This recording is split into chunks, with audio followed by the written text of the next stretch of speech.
इस चैनल पर जो सूचनाएं प्रेषित की जा रही है वह आयुर्वेदिक आदि की पुस्तकों व प्रचलित मान्यताओं पर आधारित है। इनको उपयोग में लाने से पहले उचित वैद्य आदि से परामर्श करके प्रयोग में लाना चाहिए। इसकी कोई जिम्मेदारी चैनल की नहीं होगी। प्रस्तुतकर्ता डॉक्टर भानु प्रताप तिवारी BAMS। वक्ष रोग। पार्ट 3 खांसी में प्रयोग हेतु कुछ आयुर्वेदिक चिकित्सा योग। नंबर 1। 5 मिलीलीटर द्रोणपुष्पी पत्र स्वरस में शहद मिलाकर खाने से खांसी तथा प्रतिशाय जुकाम में लाभ होता है। नंबर 2। पिप्पली, मोथा, मुलेठी, द्राक्षा, मूरवा तथा सोंठ से निर्मित अवलेह 5 ग्राम में घी और मधु मिलाकर सेवन करने से पित्तज खांसी का शमन होता है। नंबर 3।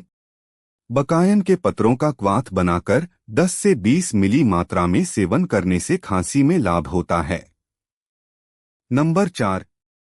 5 से 10 मिली पानसवरस को शहद के साथ मिलाकर चटाने से सूखी खांसी मिटती है। नंबर 5। 40 मिलीलीटर पीपल छालकवाथ या 10 मिलीलीटर स्वरस को दिन में 3 बार देने से कुक्कुर खांसी में लाभ होता है। नंबर 6। 15 से 20 मिली पारिभद्रकांडत्वक क्वाथ का सेवन करने से खांसी में लाभ होता है। नंबर 7। बथुआ के पत्रों का शाक, सब्जी साग वातज खांसी में पथ्य है। नंबर 8। 1 ग्राम बबूल निर्यास चूर्ण का सेवन करने से खांसी तथा श्वास का शमन होता है। नंबर 9। 1 से 2 ग्राम अतिबला पुष्प चूर्ण को घृत के साथ सेवन करने से खांसी तथा रक्तवमन उल्टी के साथ रक्त आना में लाभ होता है। नंबर 10। बहेड़े के छिलके को चूसने से खांसी में लाभ होता है। नंबर 11। 10 ग्राम बहेड़े के चूर्ण में शहद मिलाकर प्रातः सायं भोजन के बाद चाटने से सूखी खांसी तथा पुराने श्वास रोग में अतिशय लाभ होता है। नंबर 12।